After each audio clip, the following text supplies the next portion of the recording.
latah itu kan jadi kayak Cilongor jadinya Bang. Oke. Karena kalian ini kadar-kadar apa ini negeri ini gitu loh. Iya. Nah, ketika mereka akan bersuara di sana atau kalian akan bersuara di sana, ya pelajari dulu keadaan itu dan kumpulkan data itu, sampaikanlah dengan cara kalian sebagai orang-orang pemikir, orang intelektual. Nah, kalau mahasiswa kita katakan itu sudah termasuk golongan pemikir gitu loh.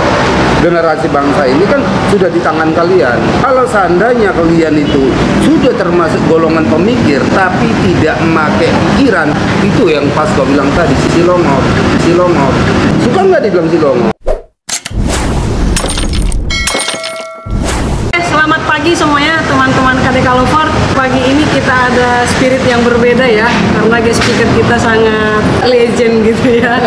Kayak KDK ini lagi dapat durian runtuh teman-teman. Kita dapat banyak hal nanti dari beliau. Itu yang membuat momen ini momen yang sangat spesial. Dan saya harap juga teman-teman KDK Lover jangan di skip karena akan banyak ilmu yang kita dapat bersama Bang Susanto Siregar. Ya. Oke, apa kabar Bang? Kabar baik. Alhamdulillah. Ya, abang ini gimana ya?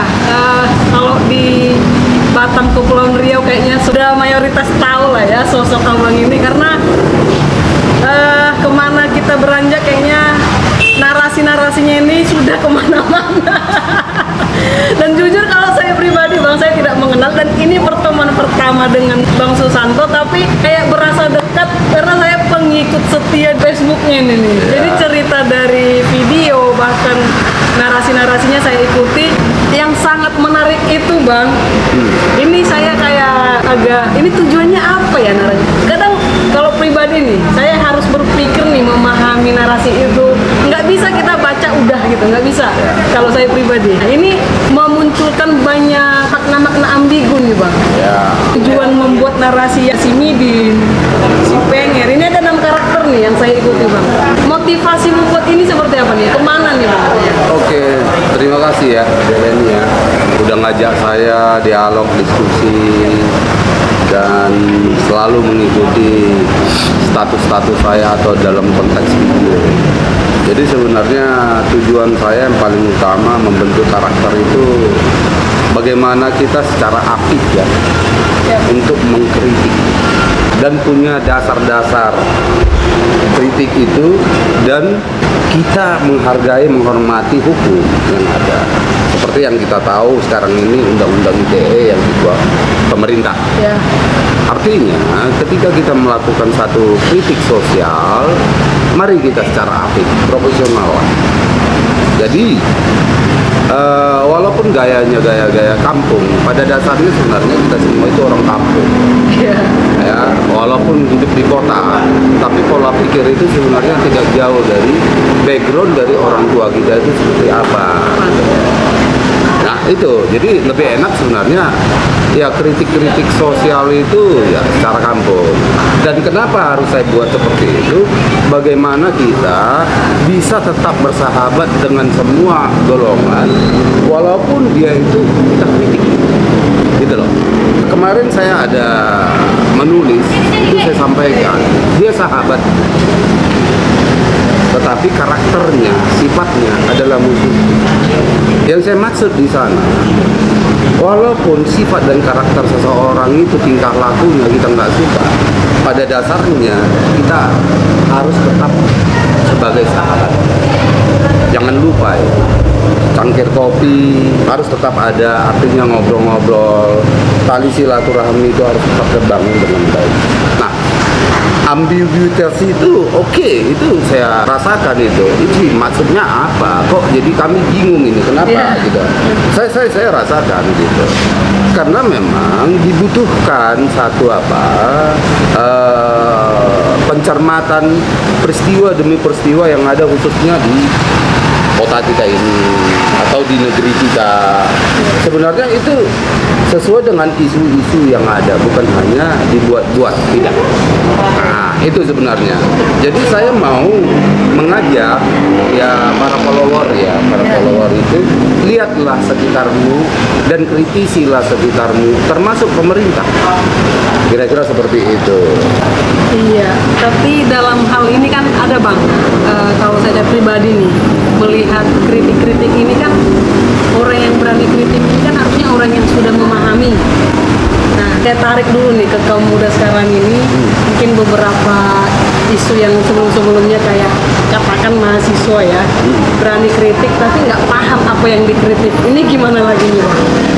Begini, kalau kita mengkritik itu harus paham betul latar belakangnya apa, datanya seperti apa, dan bagaimana cara kita masuk di situ. Nah, ada orang menyatakan ya setiap zaman ada orangnya, setiap time ada orangnya untuk muncul di peristiwa-peristiwa itu. Tapi kalau seperti itu yang saya katakan, itu masih pola-pola lata. Pola-pola lata, saya nggak suka pola-pola lata. Ya dalami dulu case per case itu. Bagaimana kita berbicara secara adil. Oke, berbicara tentang mahasiswa, saya tidak menyalahkan mahasiswa. Kenapa? Memang pada dasarnya pola pikirnya dan mentalnya masih di situ. Terlampau dini kita paksa dia harus berpikiran tua atau dewasa, matang. Nah, tapi dengan cara-cara kritik mahasiswa itu, dia akan matang di situ, ditempa oleh keadaan itu. Kalaupun dia jadi bersinggungan dengan hukum atau menjadi bahan ejekan orang, dia akan matang nanti di situ. Dari situlah muncul kedewasaan dia. Jadi karya-karya mahasiswa jangan juga kita lihat tuh. Biasa ya. Latah itu kan jadi kayak Cilongor jadinya bang. Oke. Jadi kayak gini lah. Kalau semuanya jadi takut berbicara, siapa lagi mau berbicara? Kalaupun itu salah, lakukanlah, nggak apa-apa. Tapi kalau seandainya benar-benar kita paham itu salah, mau kita lakukan seperti yang saya katakan itu, peganglah landasan. Apalagi di media, undang-undang ITE itu kita hargai, kita hormati. Nah, jangan kita terobos, kita hantam gitu. Nah, harus ada cara yang paling baik, cara apik. Cara apa itu? Tolong kalian cari informasi seperti apa. Oke, kalangan mahasiswa ini, oke, ini lagi menggebu-gebu ini, semangatnya tinggi. Karena kalian ini kadar-kadar apa ini, negeri ini gitu loh. Nah, ketika mereka akan bersuara di sana atau kalian akan bersuara di sana, ya pelajari dulu keadaan itu. Pelajari keadaan itu dan kumpulkan data itu. Sampaikanlah dengan cara kalian sebagai orang pemikir, orang intelektual. Nah, kalau mahasiswa kita katakan itu sudah termasuk golongan mahasiswa, golongan pemikir gitu loh. Generasi bangsa ini kan sudah di tangan kalian. Di situ loh. Kalau seandainya kalian itu sudah termasuk golongan pemikir tapi tidak memakai pikiran, itu yang pas kau bilang tadi Cilongor. Gitu loh. Suka nggak dibilang Cilongor? Itu tadi nggak suka. Jadi gini, kita bicara tentang Cilongor. Kalaupun orang itu longor, sebenarnya kita jangan meremehkan. Dari kelongoran orang itu kita bisa terjebak. Kita jadi ditipu dia atau ditoko-tokohin dia atau dibohongin dia di sana dari peremehan kita itu. Jadi saya mau pesankan ya, jangan anggap remeh sama orang.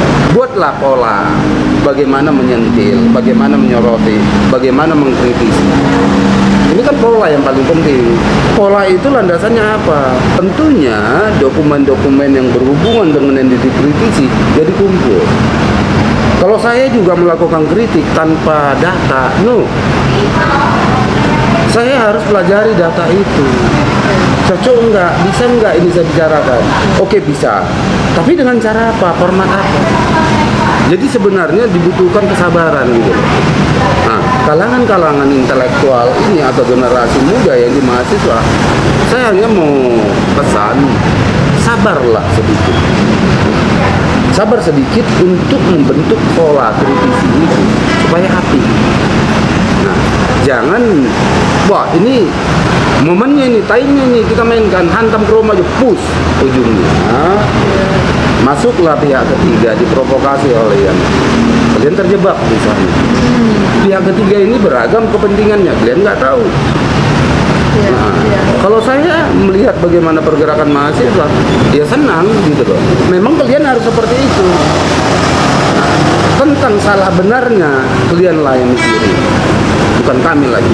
Kalau sudah terjadi kesalahan itu, ya kalian juga pikirin bagaimana kalian mensupport ini sekarang.